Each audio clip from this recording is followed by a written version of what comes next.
കാലത്തിനൊപ്പം അഭിമാനത്തോടെ Sanju fashion SBT junction, Sreekrishnapuram, Palakkad. NHM fund ഉപയോഗിച്ച് Kottappuram government ആശുപത്രിക്ക് നിർമ്മിക്കുന്ന പുതിയ കെട്ടിടത്തിൻ്റെ നിർമ്മാണോദ്ഘാടനം നടന്നു. 1,58,00,000 രൂപ ചെലവഴിച്ചാണ് പുതിയ കെട്ടിടം നിർമ്മിക്കുന്നത്. കരിമ്പുഴ, കുമരമ്പത്തൂർ, തച്ചനാട്ടുകര, കോട്ടോപ്പാടം എന്നീ പഞ്ചായത്തുകളിലെ സാധാരണക്കാരുടെ ആശ്രയ കേന്ദ്രമാണ് ഗവൺമെൻറ് ആശുപത്രി. നിർമ്മാണോദ്ഘാടനം VK ശ്രീകണ്ഠൻ MP നിർവഹിച്ചു.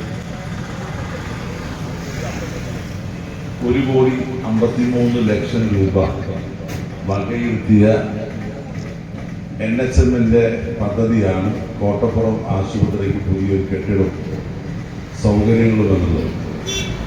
നേരത്തെ അനീഫ് പറഞ്ഞ പോലെ സോയിൽ ടെസ്റ്റ് നടത്തിയപ്പോൾ 5 ലക്ഷം രൂപ അധികമായി വേണ്ടി അല്ലേ?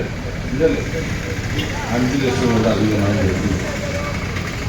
ഈ ഒരു പദ്ധതി എല്ലാവർക്കും അറിയാം, എന്നിരുന്നാലും പറയാം, നാഷണൽ ഹെൽത്ത് മിഷന്റെ കീഴിലുള്ളതാണ്. ഗ്രാമപഞ്ചായത്ത് പ്രസിഡന്റ് KM ഹനീഫ അധ്യക്ഷത വഹിച്ചു. 80 വർഷത്തിലേറെ പഴക്കമുള്ള പഴയ കെട്ടിടം പൊളിച്ച് 1 വർഷം കഴിഞ്ഞു. 2024 ഫെബ്രുവരിയിൽ തുടങ്ങേണ്ടിയിരുന്ന പ്രവർത്തനം ഇത്രയും വൈകിയത് MPയെ ഉദ്ഘാടനത്തിൽ നിന്നും മാറ്റി നിർത്തുക എന്ന ഉദ്ദേശത്തോടെയായിരുന്നു എന്ന് KM ഹനീഫ പറഞ്ഞു. ജനങ്ങളുടെ ആവശ്യം മാനിക്കാത്ത ഉദ്യോഗസ്ഥരെ പാഠം പഠിപ്പിക്കുമെന്ന് VK ശ്രീകണ്ഠൻ MP പറഞ്ഞു. ഇത്തരക്കാർ ഭരണം എന്നും CPMന്റെ കുത്തക ആവില്ല എന്ന് ഓർക്കണം. K Anas, N Sajira, EP Basheer, K Rajitha, PA Thangal, P Harigovindan, Suresh Thenginthottam, P Sethu master, P Mohanan, K Manikandan എന്നിവർ സംസാരിച്ചു.